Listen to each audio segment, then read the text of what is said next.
Came down to do my oil checks and fluid checks before we take off, and found that laying on the floor.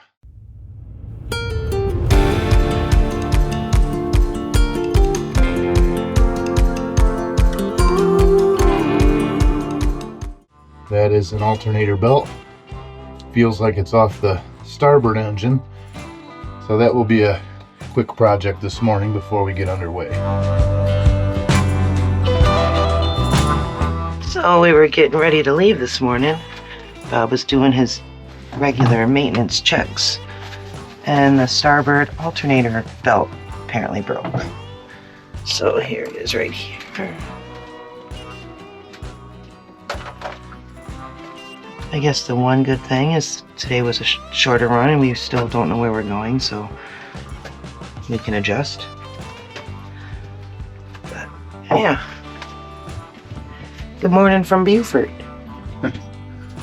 This is our Belmar alternator we put on as part of our house battery system, and the common stock belt seems a little too tight, so we got the replacement belt on. We're going to get underway, and I'm going to call and see if I can't get a 5V belt off of something else that's maybe another 1/4 inch larger, so that I have some adjustment in this, because this is as close as I can get it in there, and that belt to me is too tight for an alternator belt. But it will get us moving, and I will try and research a belt while we're underway and maybe get this a little on there a little better.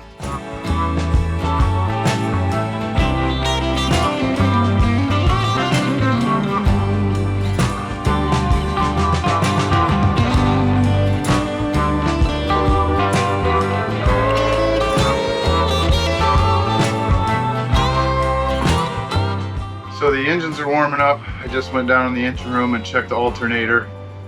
Seems to be going fine, but it is the starboard engine alternator, which is the Belmar, which I believe just goes to the house batteries, and the port engine alternator does both the engine batteries, I think. So I'm going to pull out the schematic design from when we did the batteries, get Bob Campbell on the phone, or maybe Ed Hislop, and try and sort out exactly what we got. I do think that alternator belt is too tight, but I'll also check it here mid-trip, and at the end of the day it may stretch out as it wears in. So letting the engines warm up and about to depart, making our way from Ladies Island, South Carolina to Charleston, South Carolina today.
We had planned to follow Factory Creek north around Ladies Island back to the Beaufort River, but the creek feels very narrow and I am seeing shallow depths, so we are turning around and heading back to the Beaufort River.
one of those spots where Bob's track differs from the auto route, so we're definitely going to follow Bob's tracks. And you can see the terrain is changing a little bit. We're going to go from out here in the bay,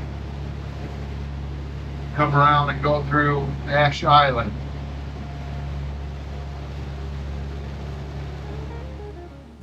Robert Shearer, aka Bob 423, is a retired IBM engineer and a seasoned traveler of the Atlantic ICW.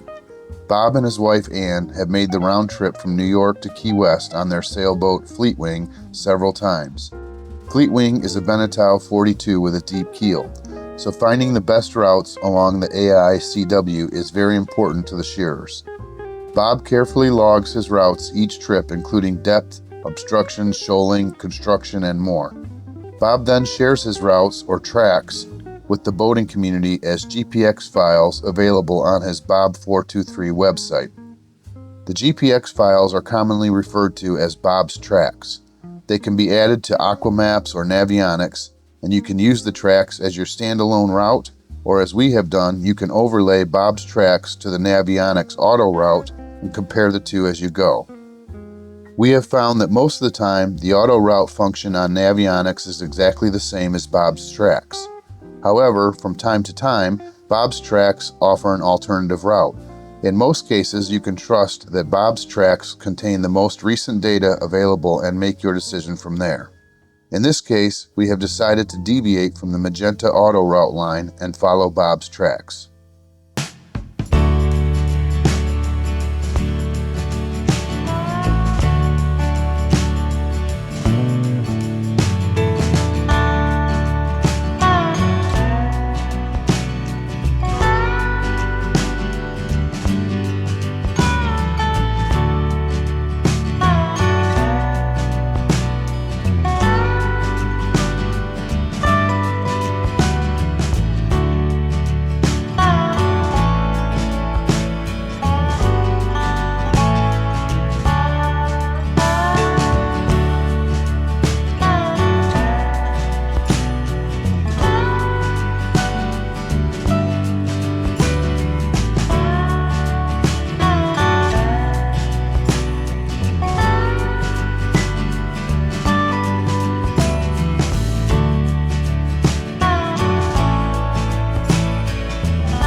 Look at those racks of boats. It's one thing to see those in a pole barn when they're protected from the wind, but that just seems a little crazy. We were even saying picture the forklift that have to go that high to put it out there. I don't think I'd want that on my insurance policy. What do I know?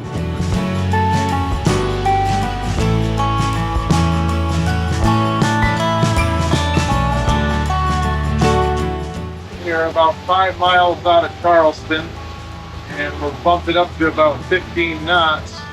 The sea state changed.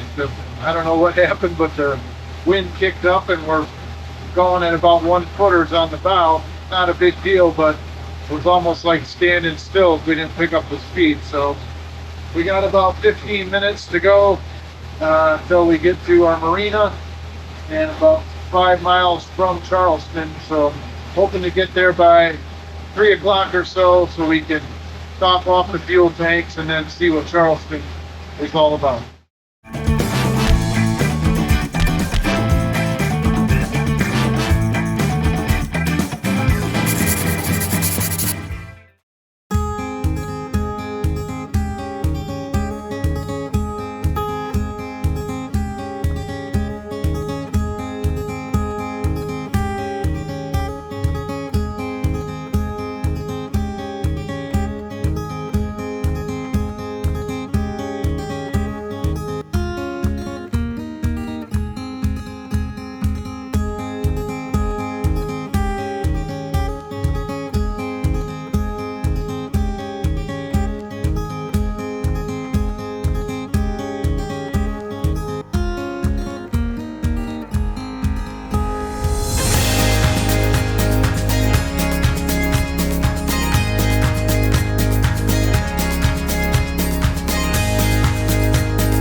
Andromeda, this is him in Vessel Makita.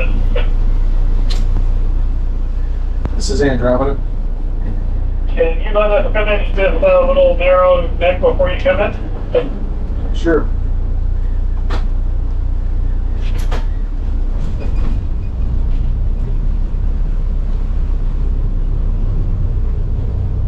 We'll do a port-to-port pass.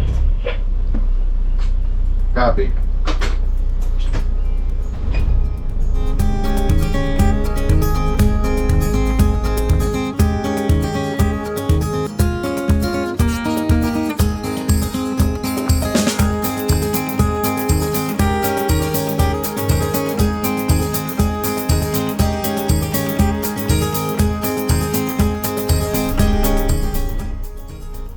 Thank you very much, Andromeda, and enjoy the ride. Thanks, Jeff. You too.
that didn't go too bad. We're tied to the wall here at Heritage Harbor of Ashley, I think it's called, or Ashley's Heritage Harbor.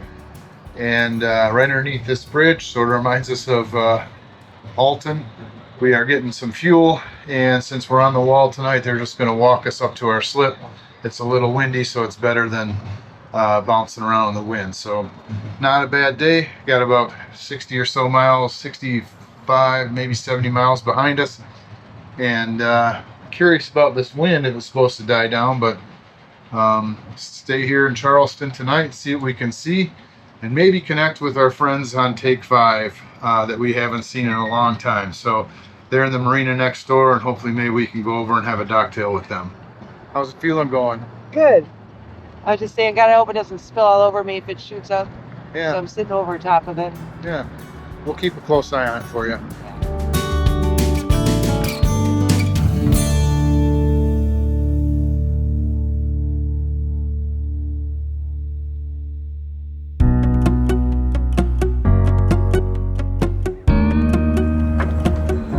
Smooth. That was our favorite.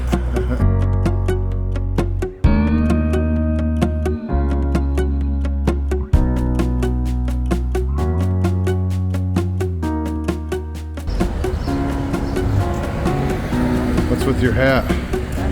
What's with your hat? Draft day. Draft day.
In our few-hour quest to conquer Charleston, we've made our way down to the Battery.